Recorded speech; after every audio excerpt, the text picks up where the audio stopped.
okay, because we maintain this multiple lives facade at each other, and then it becomes trust, but seeming trust.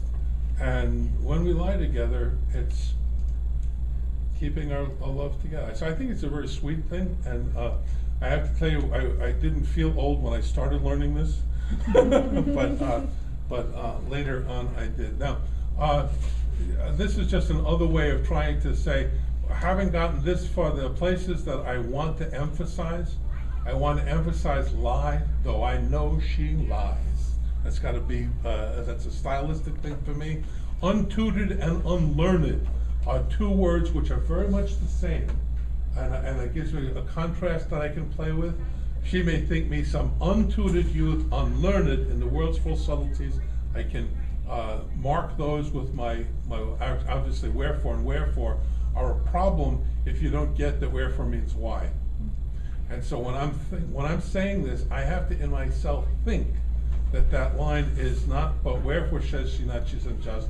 It has to be, but why isn't she saying she's unjust? And that gives me a subtext that I can then try to deliver, because I'm thinking that.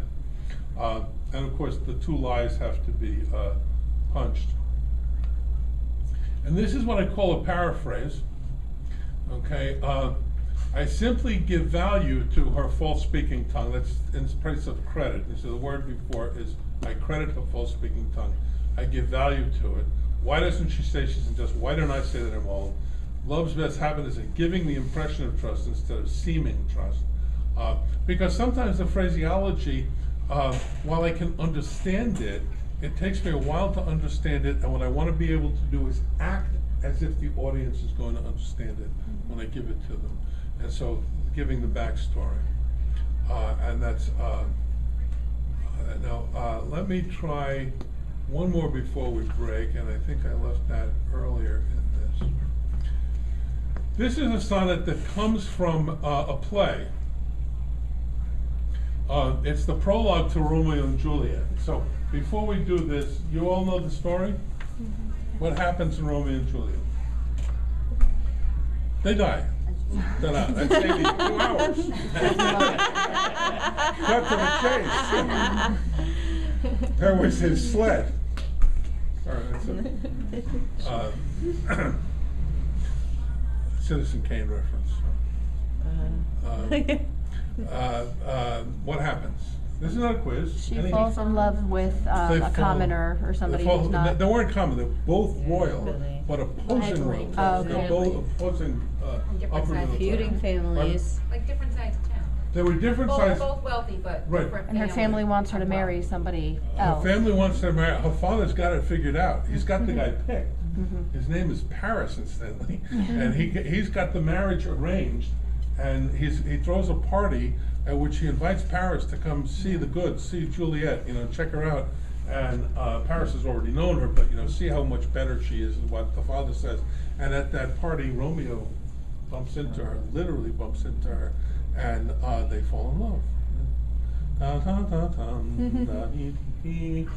That was our wedding song. We danced to that. It's a theme from Romeo and Juliet, from Zeffirelli's production. And of course, they fall in love and they marry. And then Romeo gets in a fight and kills her cousin and gets banished. Okay, he should be killed, but the prince sends him to another city, and so he leaves and goes to another city. And Friar Lawrence, who performed the marriage, decides to intercede and help Juliet escape. But her father wants her to get married, and to avoid the marriage, she has to appear to die. The Friar Lawrence gives her a potion which makes her look like she's dead, and sends a note to Romeo explaining it all. The note never gets to him.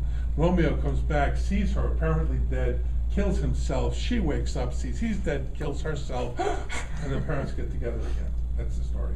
Okay, there's some subplots and some really, really filthy language. Incidentally, if you want to have fun reading Romeo and Juliet with a filthy language, read everything the nurse says. She is the biggest gutter mouth on stage. What a great part. They don't let me play that part. part either. They would have in Shakespeare's time. They could have played the nurse. Okay, so you know the story, okay? This is the prologue. An actor comes out and calls the attention of the audience with this piece. So read it to yourself. This is, I'm going to ask you to do what I told you you shouldn't do to people, but you've got some context. Let's find the problem spots. That's what I'm looking for. Help me find the problem spots.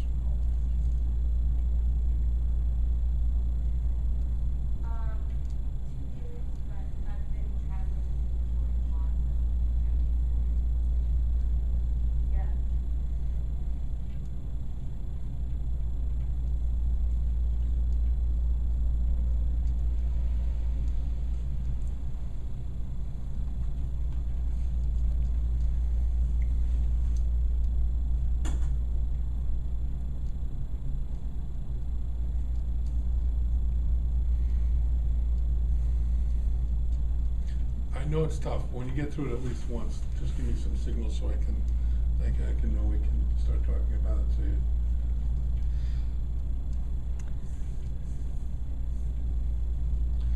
Where are the rough spots? Any rough spots? Places that didn't make sense. Everywhere. It is easier to have the backstory because I'm sure there's things that I wouldn't understand if I didn't know the story. It seems that they're, and I could be wrong here, but they're talking about after they killed themselves, what happened with the parents. Mm-hmm. What happened with the parents after the fact. You can think away This the is like ending. the summary almost kind of to what's Yeah. the story's about. It's like This is absolutely that. This is, hey folks, we're going to tell you a story. This is it. They No die. We're just going to do it in 2 hours. Okay. Yes. And we're going to do it in It's 2 gonna take us hours, which to is a send it. lie, incidentally. You cannot do this play in only 2 hours if you include the dance and the music and all this. As was one of the things that Shakespeare was doing. He was having trouble with point of view. So this is a story in which, for example, Friar Lawrence knows that Juliet has the potion, and he gives a note to another friar to go to tell Romeo. Romeo doesn't know that Juliet has the potion. So Shakespeare is challenged by helping the audience keep track of who knows what when in the play, because it gets confusing as people move on and off stage. So about every other scene, somebody comes out and tells the whole story from their point of view. Again. And most modern audiences don't need it. Okay, so you can cut out those retellings and cut it down close to 2 hours, which means that the buses can get the kids back to school, deliver kindergarten, which is the biggest problem with doing school shows in the morning, because you get interrupted just at the good part. Okay, so remember that there's no curtain, so that the audience is hanging out and they're being noisy. So these prologues always start loud. Okay, so this has to start, 2 households! Hello? That's most of his prologues start with some exclamation. Oh, for a muse of fire! You know, it's like, pay attention, okay?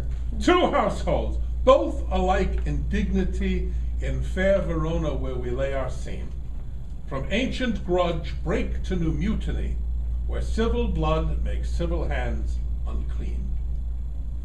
From forth the fatal loins of these 2 foes, a pair of star-crossed lovers take their life, whose misadventured piteous overthrows do with their death bury their parents' strife. The fearful passage of their death-marked love and the continuance of their parents' rage, which but their children's end naught could remove, is now the 2 hours' traffic of our stage.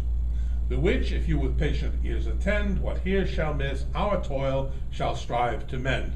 And then a fight breaks out on stage. You know, 2 guys are, you bite your tongue at me? Bite your thumb at me. That was the Italian version of the International Sign of Brotherhood and Friendship. No. The Italian version of the finger. And it started a fight between Capulets and Montagues. Begins right at the beginning. So the function of this sonnet is to say, pay attention. Here's what we're going to do, and then apologizes. If I haven't been clear, pay attention, and it'll become clear. It's one of the messages. And in this play, he tells the story over and over, in case you didn't pay attention. You can get the story again and again and again and again. I heard that people got the idea that this is talking about the parents' conflict. And the parents' strife and the parents' rage are a recurring theme. Ancient grudge breaks to mutiny in the 3rd line. Bury their parents' strife in the last line, the 8th line. Continues to the parents' rage in the 10th line. And that's what this play is about. It's about the households. It's called Romeo and Juliet, but it's really Montagues and Capulets. Okay, it's about their conflict. And so then there's some wordplay that's worth paying attention to here, because it's the kind of thing you talk about the next day in the water cooler. Okay, whose fatal loins are we talking about? The parents. Parents. The parents, okay, so then the phrase "take their life" has 2 meanings. Okay, so hey, that's a good one. Get it from their loins. They take their life. Take their life. You know, it's part of the deal. Overthrows is a noun. It sounds like a verb. It looks like a verb. It's really a noun because it's the subject of the sentence. It's misadventured. It's overthrows bury. Overthrows is who's misadventured, piteous, overthrows, 2 adjectives. Do with their death bury their parents' strife. Whose overthrows bury their parents' strife? And then that sentence starts to make sense. But people see that, and overthrows looks like a verb, and when they try to make it a verb, the sentence doesn't make sense to your ear. I told you the 2 hours traffic of a stage is a lie, and the children's end resolve the parents' strife, because that's what happens in the end. They are able to come together at the funeral, which is I said. Okay, here's what we should break for lunch, because you guys have worked hard today so far, and we'll come back in about an hour. And I think the first thing we'll do when we come back is take a look at another sonnet and try to practice the process of developing meaning. And part of that process is asking the question, what don't I know? What is it that I don't know about this that I need to find out? So I have to ask what's in order. But sometimes knowing what I don't know is part of the issue in preparation. So enjoy your lunch. Thank you. I get to call my daughter. Sandwiches, huh? Gotta be gone. There's probably no sandwiches left in the fridge. I was thinking of going to the olive tray since we were talking about it. I've been thinking about it.